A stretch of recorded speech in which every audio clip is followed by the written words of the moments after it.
Living alone in your senior years can feel like uncharted territory. Maybe you found yourself staring at the silence in your home, wondering if this is freedom or a loneliness that's too big to fill. Or perhaps you've realized that between managing your bills, taking care of your health, and keeping your spirits up, sometimes it feels like you need more hours in the day, or an instruction manual for this stage of life. But don't worry, you haven't come this far to give up, right? In this video, I want to share 7 essential steps with you that can turn solo living into something much fuller and more meaningful. From enjoying your own company to avoiding the most common mistakes that steal our peace and purpose, what you're about to discover aren't just tips. They're practical tools to take control of your life with confidence. Stick around until the end, because the final lesson might just be the key to turning that sense of emptiness into days full of purpose. Let's get started. Number 1, build a routine that nurtures you, not traps you. Living alone can be fertile ground for freedom or a silent trap that locks you into monotony. The difference lies in how you choose to fill your days. Maybe you've fallen into that automatic routine where every morning feels the same as the last. A quick breakfast, hours in front of the TV, or getting lost in the same old worries. It's not that you're inactive, but you don't feel like you're making progress either.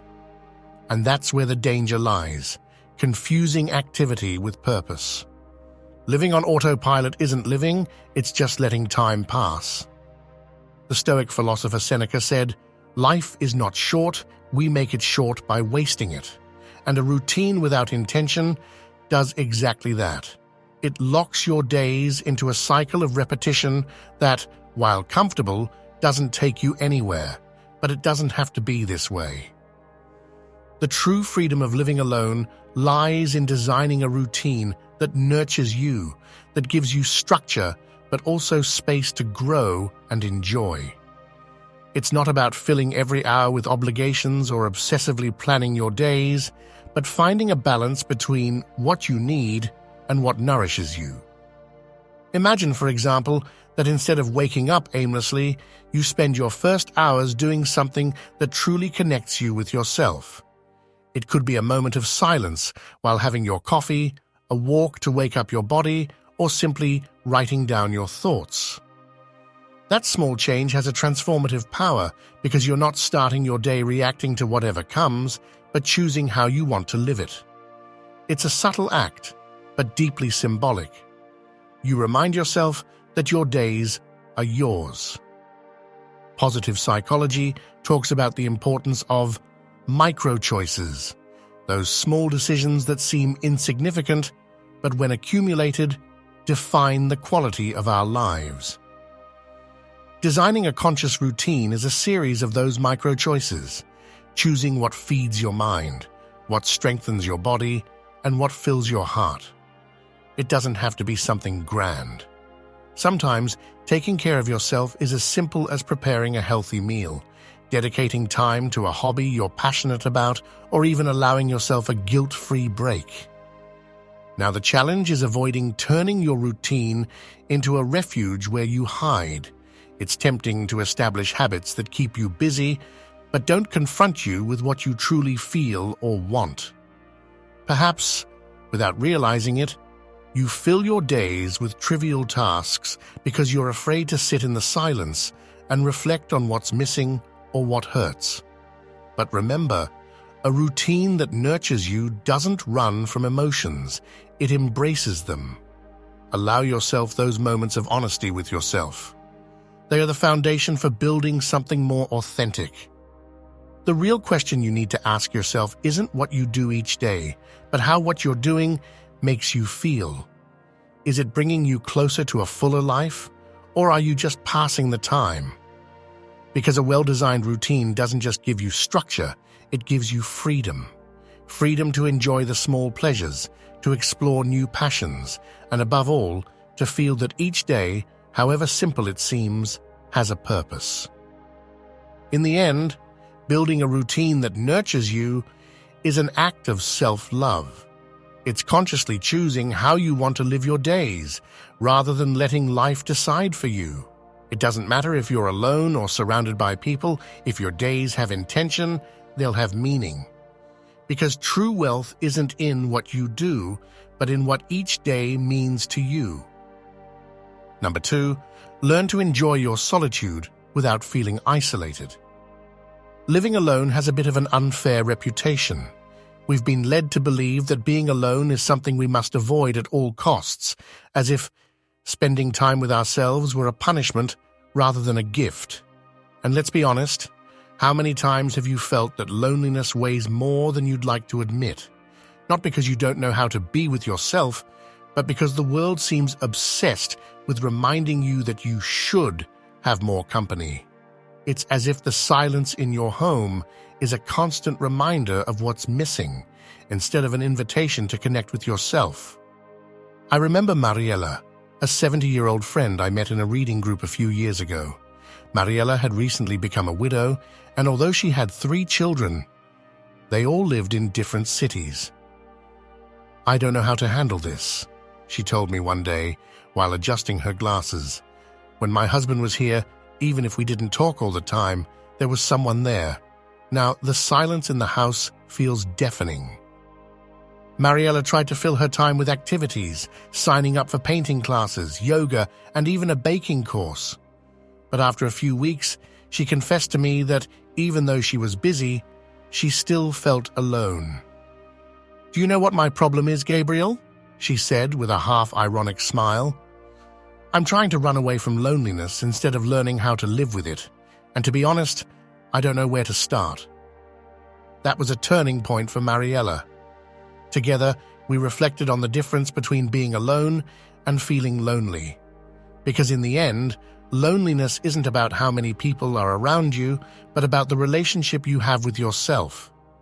Society trains us to always seek company, but rarely teaches us how to enjoy the space between one and their own reflection. And there's the key. Learning to be alone isn't resigning yourself, it's becoming your own best company. Mariella decided to make a radical change. She didn't stop doing activities, but she began to approach them differently. She started reserving time to sit on her balcony with a cup of tea, watching how the light of the day changed. She signed up for a writing workshop, not because she wanted to be a writer, but because she discovered that putting her thoughts on paper helped her get to know herself better. She even started talking aloud at home, as if she were conversing with an imaginary friend, something that at first seemed absurd, but ended up being a way to make her home feel warmer and more alive. What Mariella discovered, and what many of us need to remember, is that loneliness doesn't have to be a void to fill. It can be a space to explore, a fertile ground where you can plant what truly matters to you. When you stop fighting against the silence and start listening to it, you realize that within those pauses, there are answers you didn't even know you were looking for. Marcus Aurelius said, "The soul becomes stronger when it withdraws from distractions and retreats into itself." That refuge isn't isolation, it's an opportunity to reconnect with who you are, to give yourself permission to be exactly how you feel in this moment, without external expectations or demands. And if the silence makes you uncomfortable, ask yourself, what is it that you're avoiding hearing? Because often, what we most need to understand is right there, waiting for us to have the courage to face it. Today, Mariella no longer feels like her house is empty. She has filled her space with moments that belong to her, with a routine that doesn't run from solitude, but embraces it. And that change didn't happen because someone else came to fill the space. It happened because she realized she was never truly alone. Just like Mariella, you too can discover that loneliness isn't an enemy. It's an open door to yourself, a reminder that you don't need to fill your life with noise to feel alive. Number 3, make your home a sanctuary, not a prison. The outer order reflects the inner order, said psychologist Carl Jung, and while it may sound almost poetic, this phrase carries real weight when it comes to the place you live. Think about this.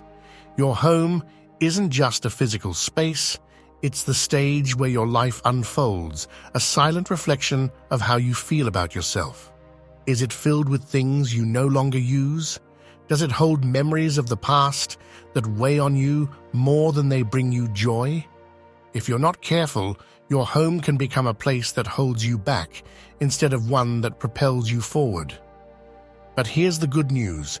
With small changes, you can transform it into a place that inspires calm, clarity, and above all, purpose. I want to suggest a practical exercise that can make an immediate difference. This week, choose one room, one corner, or even just a drawer and go through what you're keeping there. Ask yourself, does this really add anything to my life? If it's something you don't use, doesn't bring you joy, or no longer serves a purpose, maybe it's time to let it go. This act doesn't just organize your space, it also organizes your mind. Every item you decide to release frees up energy that was once stagnant. And most importantly, it reminds you that the place you live isn't there to accumulate things, but to give you peace. When you transform your home into a sanctuary, you don't need luxuries or major renovations. A clean, well-lit space, decorated with objects that truly matter to you, can completely change how you feel every day. Place a plant in the corner where you spend the most time. Rearrange the furniture to better take advantage of natural light, or dedicate a special corner for your moments of reflection or reading. These decisions aren't trivial. They are gestures that return the sense of control and connect you with the tranquility of being in a space that truly represents you. If you're enjoying these reflections and feel they're helping shift your perspective, I invite you to subscribe to the channel and like this video. These actions not only allow me to keep creating content designed for you, but also help build this community of people who, like you, are looking to live with more purpose and serenity. Let me know in the comments which country you're watching from. I'd love to know how far these words are reaching. At the end of the day, remember that your home is an extension of your own energy. Make it reflect what you want to feel: serenity, joy, and above all, freedom. It doesn't matter the size or condition, you can always give it a touch of intention that makes it yours.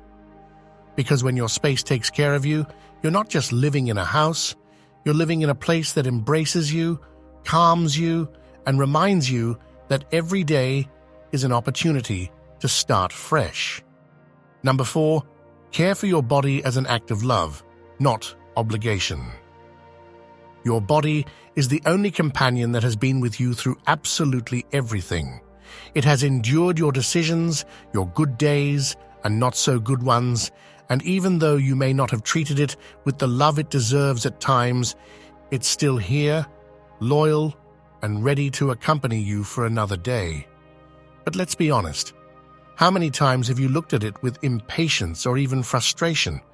The wrinkles, the aches here and there, the strength that isn't quite what it used to be. It's easy to feel resentment toward a body that is simply doing its part in the contract, reminding you that you're human, mortal, and that time passes for everyone. However, here's the twist. Taking care of your body isn't a heavy obligation to drag around. It's an opportunity to show yourself respect and gratitude. As Seneca said, life is like a play. It's not about how long it lasts, but how well it's acted. And acting well includes treating your body not as an object that must meet certain standards, but as an ally that deserves attention, patience, and care. I want to propose something to you. This week, dedicate at least 20 minutes a day to moving your body in a way that feels good to you. You don't need to do extreme exercises or follow some fitness guru's routine. It can be as simple as stretching slowly in the morning, walking at your own pace, or playing your favorite song and moving to the beat, even if it's just in your living room. What matters isn't the intensity, but the intention. Listen to your body while you do it, feel how it responds, how it appreciates the movement, Because believe me, even these small gestures have a powerful impact on how you face the day. It's also time to take a look at how you're nourishing that body that does so much for you. And I'm not talking about rigid diets or becoming a gourmet chef, but about honestly observing what you're consuming. Do you eat because you're hungry or because you're trying to fill another void? Do you allow yourself to enjoy what you eat, or do you do it with guilt? Eating with attention, savoring each bite, is another way to connect with your body, to say to it, I value you and want the best for you. Taking care of your body doesn't end with movement and food. It also includes rest. How many nights have you let worries steal the hours you need to recharge? Sleeping well isn't a luxury. It's a basic need that affects everything else: your energy, your mood, and even your ability to enjoy the simple things. Tonight, before going to bed, try something. Disconnect from the external noise, dim the lights, and spend a few minutes breathing deeply. Give yourself a moment of calm before you sleep, as if preparing for a day full of possibilities. Taking care of your body isn't about obsessively extending life. It's about living each day with more quality, more presence, and more gratitude. Every movement you make, every choice you make for your well-being is an act of love toward yourself. Because in the end, your body isn't here to meet others' expectations or to be perfect. It's here to sustain you, to allow you to live, feel, and experience everything this stage still has to offer. Make that care a ritual, a daily reminder that you deserve to feel good, not because you have to, but because you want to. Number 5, surround yourself with relationships that add to your life, even from a distance. In 1942, during World War II, Viktor Frankl, an Austrian neurologist and psychiatrist, was sent to a concentration camp. Amidst that hell, he lost his wife, his parents, and his brother, leaving him with little more than his determination to find meaning in a life surrounded by suffering. In his most famous work, Man's Search for Meaning, Frankl shared something that still serves as a powerful reminder. Even in the most extreme conditions, relationships, not just with others but with the memories of them and what they represent, can be an inexhaustible source of strength. Frankl couldn't speak to his wife, but he thought about her constantly. That mental connection gave him hope, something to hold on to when everything else seemed lost. In his book, he describes how, even in the extreme cold of a concentration camp, that imagined relationship gave him warmth. And while you may not be living through an experience as extreme as Frankl's, what he teaches us is that the relationships that truly matter don't depend solely on physical proximity, but on the meaning they hold for us. Now, take a moment to reflect. What kind of relationships are you cultivating right now? It doesn't matter if your loved ones are nearby or if distance, physical or emotional, has created separation. What matters is identifying which connections add value to your life and which ones drain you. Because yes, it is possible to be surrounded by people and feel completely alone. Or on the other hand, to have few contacts, but feel that each one of them is like a flame lighting your path. A common mistake is holding on to relationships that no longer nourish us, whether out of habit or fear of loneliness. Maybe it's that friend who only calls to complain about her life but never asks about yours, or that relative who only shows up when they need something from you. And just to clarify, I'm not saying you should cut ties with everyone drastically, but you can start setting boundaries, deciding how much space you want them to occupy in your life, and most importantly, investing more time and energy in the relationships that truly benefit you. If physical distance is a factor, like it was for Frankl, take advantage of the tools at your disposal. A phone call, a message, or even an email can be ways to keep those important connections alive. But remember, it's not about quantity, but quality. Sometimes a sincere conversation, even if brief, can be far more valuable than a constant exchange of empty words. Authentic relationships don't always look like we imagine them. You don't need a wide circle of friends or perfect relationships to feel connected. A few people with whom you can be completely yourself, without masks or expectations, is enough. And if you feel you don't have those connections right now, remember that it's never too late to build them. Participating in activities that interest you, such as book clubs, classes, or volunteering, can be a wonderful way to meet people with whom you truly connect. What Frankl taught us is that relationships are not just companions for sunny days. They are a refuge in the storms, a way to remind us that we are not alone, even when we are physically by ourselves. Surround yourself with those who add to your life, even if those connections are less frequent or simpler than you imagined. What matters is not the distance or the quantity, but the strength of that bond that reminds you that in this life we all need someone who reflects the best of ourselves. Number 6, be strategic with your money and use it to create experiences. Imagine for a moment that you have a beautiful chest full of gold coins. Each coin represents a day of your life, a limited resource that, once spent, never returns. Now, visualize yourself taking those coins one by one.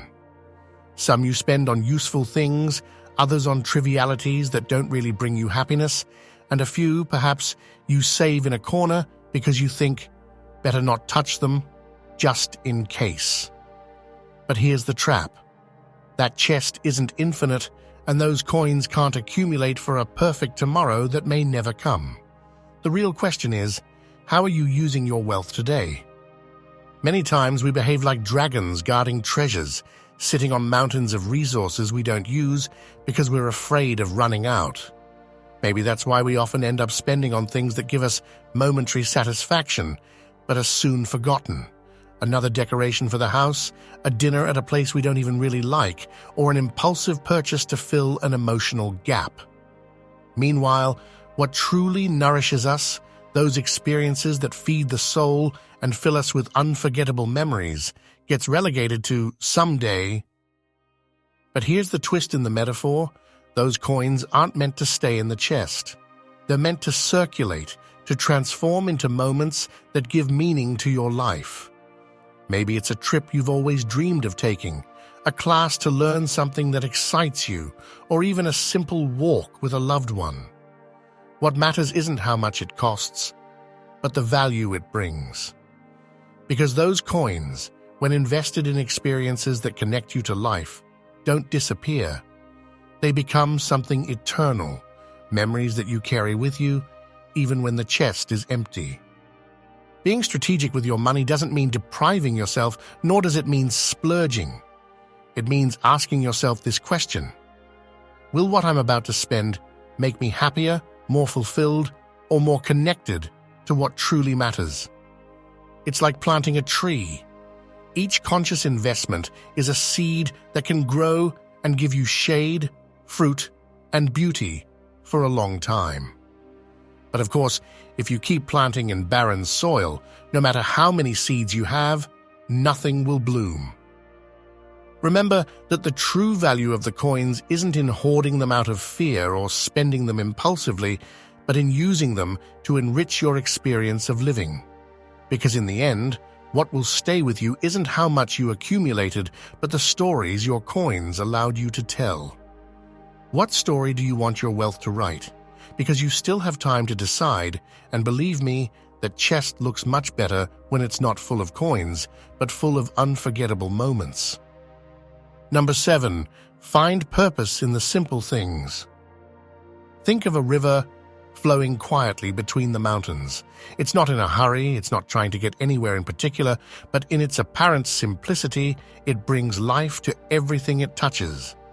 That's purpose. It doesn't always have to be grand or complex. Sometimes it's found in the simplest things, in those everyday moments that we often overlook because we're too busy searching for something more. But what if the true meaning of this stage of your life isn't in what you're trying to achieve, but in what's already right in front of you? Often, we confuse purpose with big goals. Writing a book, traveling the world, leaving a legacy. And while there's nothing wrong with aspiring to those things, life doesn't always lead us down monumental paths. However, that doesn't mean it's without meaning. A cup of coffee at sunrise, a genuine conversation, the pleasure of taking care of a plant and watching it grow.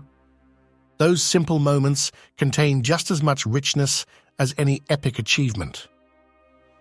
The problem is that we're so used to thinking in terms of success and productivity that we forget that life also happens in the pauses, in the silence, in the small things. Epictetus, one of the great masters of Stoicism, said, "Don't worry about being great, worry about being useful." And being useful doesn't always mean changing the world. Sometimes it's enough to change the way you look at the everyday. A simple action, like giving a smile to your neighbor, preparing your meal with love, or simply being grateful for having made it to this moment, can transform not just your day, but how you perceive yourself. Because when you find purpose in the simple things, you begin to understand that you don't need more to be happy. You already have everything that matters. Imagine your life as a blank canvas. Each day, the little things you do are brushstrokes. Some will be more visible, others will barely be details that only you'll notice, but all of them together form a unique picture. Now think, are you filling that canvas with things that truly make you feel alive, or are you letting it get covered in shadows because you think it's not enough? The beauty of simple things is that they don't ask much from you, but they have the power to give you so much in return. If you've ever felt trapped by the idea that you're not doing enough or that it's too late to find purpose, I want you to take a moment to breathe. Look at what you have here and now. Life doesn't wait for grand gestures. It just asks that you're present. Maybe you'll find meaning in a moment of contemplation, in the sound of the rain, or simply in having made it through a tough day. Don't underestimate the power of those moments, because they are the ones that, in the end, form the plot of your story. Purpose doesn't always have to be a grand river that changes the course of the world. Sometimes it's a drop that nourishes the root of a tree, a breeze that cools a hot day. No matter how small it seems, every action you take with intention adds to life. And if you're still unsure where to find that purpose, don't worry. In the next lesson, we'll explore how even the most unexpected challenges can become opportunities to rediscover who you are. Reaching this point says a lot about you. It means you're willing to reflect, to question how you're living, and above all, to take concrete steps to make this stage of your life one filled with meaning, freedom, and purpose.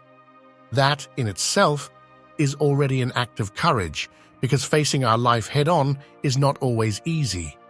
But here you are, proving that it's never too late to learn, to adjust your course, and to enjoy the time you have. If one thing is clear from everything we've shared today, it's that living alone doesn't have to mean isolation or lack. It can be an opportunity to build something deeply your own, something that resonates with what truly matters. I want to invite you to leave the phrase, "I choose to live with wisdom," in the comments, and let me know which country you're watching from. Every word you share is not only an echo of what resonates within you, but also a way to connect with this community that is seeking exactly what you are, to live with intention, with peace, and with a new perspective on this stage of life.